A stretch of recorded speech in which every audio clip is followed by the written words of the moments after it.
When a patient is diagnosed with right-sided heart failure, the clinical focus must immediately shift away from the heart and down toward the liver.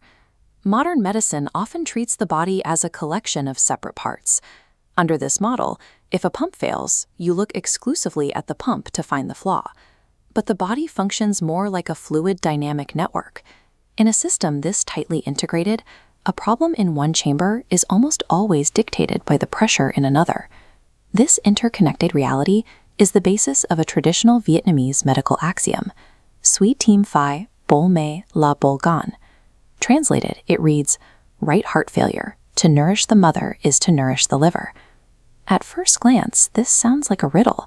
How could an organ in the abdomen be considered the mother of the heart, and why would treating it be the secret to resolving cardiovascular failure?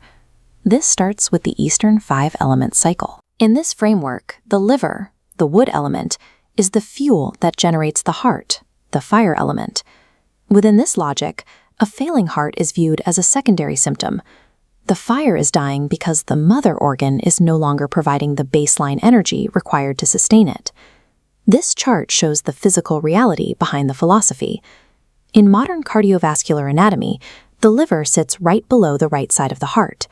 They're linked by the inferior vena cava, a massive vascular highway allowing blood to flow directly from liver to the right atrium.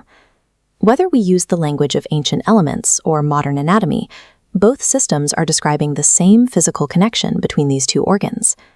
Normally, the right heart acts as a receiving station, pulling blood up from the liver. When failing, it becomes a weak pump, causing blood to pool. Gravity forces this pressure back up down the inferior vena cava, engorging the liver and causing toxic nutmeg liver.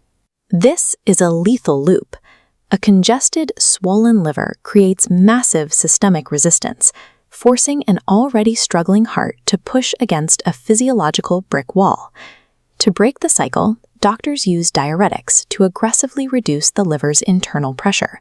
They aren't just treating the liver, they are clearing the vascular bottleneck. By nurturing the liver through decongestion, the mechanical workload on the heart is lifted, allowing the right ventricle to recover. The ancient concept of the mother organ was a functional observation of human hemodynamics, mapping how fluid pressure connects distant parts of the body. It shows that Eastern philosophy and Western mechanics often describe the same feedback loops, using different vocabularies to identify the same structural dependencies. This heart-liver interaction is a clear example of how complex systems function. When we focus only on the point of failure, we miss the underlying connections that cause the breakdown to begin with. Recovery requires looking at the network as a whole and identifying the pressures moving upstream from the visible problem. To save an interconnected system, you cannot treat the symptom in isolation. You must nourish the mother.